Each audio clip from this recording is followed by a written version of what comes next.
लोगों को जागरूक करने के लिए जगह जगह जैसे समाचार पत्र है, फेसबुक है, ट्विटर है, इन सब माध्यम से भी हम लोग जानकारी देते रहते हैं।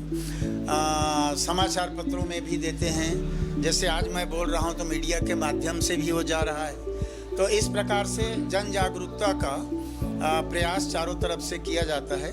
पर बहुत दूरस्थ अंचल में जानकारी नहीं पहुंचता और मोबाइल आजकल आम हो गया है और मोबाइल से ही सर्वाधिक ऑनलाइन ठगी का काम हुआ है। तो गांव स्तर तक, घर स्तर तक कैसे जागरूक किया जाए, उसके लिए शिविर का भी आयोजन किया जाता है। हमारे एसपी या थानेदार, टीआई, इनको भी कहा जाता है कि गांव में सरपंच या अध्यक्ष, ग्राम प्रमुख होते हैं, उनको भी जागरूक करें, वो अपने गांव में बैठक लेकर करें। अनेक प्रकार से जागरूकता का काम किया जाता है। ये जितने भी ठगी के मामले जो आप बताएंगे उसके बाद रिकवरी को लेकर, रिकवरी मॉडल को लेकर इस पे कुछ काम होता है, क्योंकि कई लोग ऐसे हैं जिनकी शिकायत आ गई है लेकिन पैसे उनको वापस नहीं, वो पैसा वापस तो ऐसा है कि जब आदमी को जैसे हम लोगों ने गिरफ्तार किया, न्यायालय में पेश कर दिया, तो अब वो कोर्ट साइड आ गया। तो कोर्ट में जब उसका फैसला होगा, उनका पैसा वापस आ गया तब की बात। पर हम लोगों ने, जैसा मैंने कहा कि जिस समय वो शिकार हुआ और तुरंत हमारे डायल में कर दिया, तो बैंक को तत्काल हम लोग मैसेज करते हैं तो पैसा ट्रांसफ़र होने से बच गया, मतलब वो ठगी का शिकार होने से बच गया। तो लगभग 2,46,00,000 करीब हम लोगों ने सेव किया इसमें। और जो ठगी हो चुका, पैसा ट्रांसफ़र हो चुका, उसके बाद जानकारी आती है तो अपराध पंजीबद्ध जो करते हैं उसके आधार फिर गिरफ्तार करते हैं, चालान पेश करते हैं, न्यायालय में पेश करते हैं, पर अब वो न्यायालयीन प्रक्रिया के अंतर्गत आ जाता है। इसलिए उसमें जितना विलम्ब हो, जितना जल्दी हो, अलग बात हो जाती है। सर, ये राम वन गमन पथ का निर्माण कितना ज़्यादा प्रचार प्रसार की बात? नहीं, अभी राम वन गमन पथ का पूरा निर्माण नहीं हुआ है। मान्यता है कि भगवान राम बहुत जगहों पर यहाँ आए, उसमें से अभी वर्तमान में 9 स्थानों को चिन्हांकित किया गया है। 3 अलग अलग एजेंसियां तय की गई है, एक एक एजेंसी को 3-3 जगह दिया गया है। काम शुरू है। सबसे पहले चंदखुरी को लिए थे हम लोगों ने, चंदखुरी को लगभग पूरा हो गया, मान लें 3rd फेज़ का काम चालू है। इसके बाद अगले 1-2 महीने के अंदर हम लोग शिवरी नारायण को भी पूरा कर लेंगे। राजिम का काम चालू कर दिया गया है। प्रचार प्रसार के लिए जो 9 जगह स्थल चिन्हांकित किए, तत्समय मीडिया में, पेपर में या अन्य जगहों पे या रेलवे स्टेशन में या एयरपोर्ट में, जहां फ्लेक्स या बैनर जो भी हमारे इलेक्ट्रॉनिक मीडिया या अन्य साधन है उसका प्रयोग किया गया है। लेकिन 9 स्थान जब बन जाएंगे तो उसमें तय ही किया गया है कि सड़क में से बोर्ड जो लगेगा वो एक ही डिज़ाइन का होगा। 9 स्थान में मेन रोड से जब अंदर जाएंगे तो सबका गेट एक ही डिज़ाइन का होगा। मतलब आप उसमें चलेंगे तो आप खुद ही जान जाएंगे कि ये राम वन गमन पथ है। इसलिए हर जगह एक ही प्रकार, एक ही डिज़ाइन, एक ही चीज़। जहाँ जाएंगे वहाँ तो वहाँ की दुकान का डिज़ाइन भी एक रहेगा, हर चीज़ वहाँ का, मतलब 9 स्थलों में समान रूप से रहेगा। तो वो एडवर्टाइजमेंट धीरे धीरे उस प्रकार से होता जाएगा।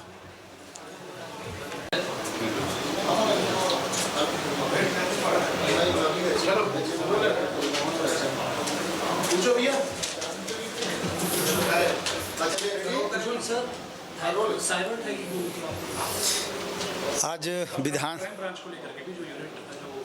आज विधानसभा में ऑनलाइन ठगी के विषय में ध्यानाकर्षण लगाया गया था और उनका आरोप था कि राष्ट्रीय और अंतर्राष्ट्रीय स्तर के जितने भी इस प्रकार के ठग हैं वो सब छत्तीसगढ़ में ही, छत्तीसगढ़ को ही फोकस करके सारा अपराध हो रहा है।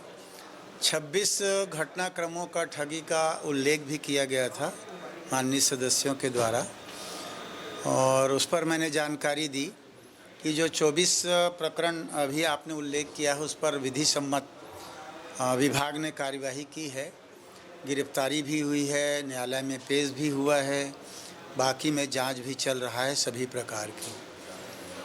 साइबर ठगी को रोकने के लिए उन्होंने जो प्रश्न किया उसके लिए हम लोगों ने बताया कि विगत 2-3 साल से, वैसे साइबर ठगी का जो क्रम है वो कई सालों से चल रहा है और ग्राफ के विषय में इन लोगों ने जो कहा उसकी भी मैंने जानकारी दी कि भी 2017 में छत्तीसगढ़ 18वें क्रम पे था और अभी 22 में 20वें क्रम पे है, मतलब कम हुआ है साइबर ठगी 17 के अपेक्षा। प्रयास हम लोगों का जो रोकने के विषय में उन्होंने जो कहा, आजकल जो आधुनिकता चल रहा है, मोबाइल है या अन्य साधन, उसके कारण लोग ठगी का शिकार हो रहे हैं। हम लोगों ने एक डायल नंबर भी दिया हुआ है 155260 करके, वो 24 घंटा उसमें ड्यूटी रहता है और जब भी कोई व्यक्ति ठगी का शिकार होता है और तुरंत अगर डायल कर देता है इसमें, तो हम तत्काल उस पर कार्रवाई करके संबंधित बैंक को पैसा ट्रांसफ़र करने के लिए रोक देते हैं। इस प्रकार लगभग 2,46,00,000 करीब राशि हम लोगों ने सेव किया, ठगी होने से बचाया है।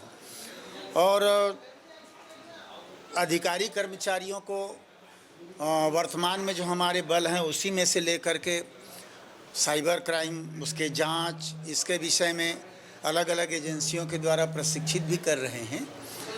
20 नए पदों की सृजन भी हम लोग मांग किए हैं और जैसे ही ये पद हमें मिल जाएंगे नए सिरे से साइबर क्राइम के लिए अभी क्राइम और साइबर दोनों को मिला करके अभी हम लोगों ने 3 जिलों में नया एक शुरुआत भी किया है। हालांकि प्रदेश के सभी जिलों में वर्तमान जो बल है उसके माध्यम से थाना लेवल पर, जिला लेवल पर, रेंज लेवल पर उसकी निगरानी की जा रही है, प्रचार किया जा रहा है, रोकने के उपाय किए जा रहे हैं, सभी कुछ किया जा रहा है।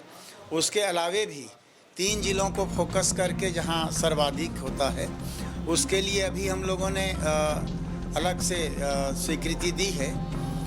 साइबर के लिए एक बड़ा भवन भी बनाया जा रहा है 2-3 करोड़ का, ताकि पूरा स्टाफ सेटअप हो और आधुनिक उपकरण भी उसमें लगाए जाएं ताकि अपराध होने से भी रोका जा सके।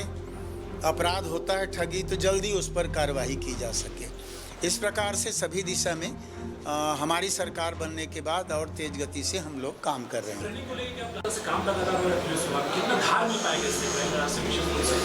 क्राइम ब्रांच पहले जो क्राइम ब्रांच के रूप में था जिसको भंग किए गया था उसमें कुछ शिकायतें भी आई थी। मूल जो उद्देश्य था क्राइम ब्रांच बनाने का काम था, उससे अलग हट के भी कुछ काम होने लगे थे। पर वर्तमान में जो बनाया गया है उसमें प्रशिक्षित युवा और छांट करके अधिकारी कर्मचारी रखे जा रहे हैं ताकि साइबर क्राइम के अलावा अन्य सभी प्रकार के क्राइम दोनों अलग अलग वो दोनों दिशा में एक साथ काम करें। तो बहुत सारे नेचर के क्राइम जो हो रहे हैं वो उसमें भी अंकुश लगाने की दिशा में या कार्रवाई करने की दिशा में जल्दी न्याय मिले उस दिशा में भी काम हो सके। सर, ये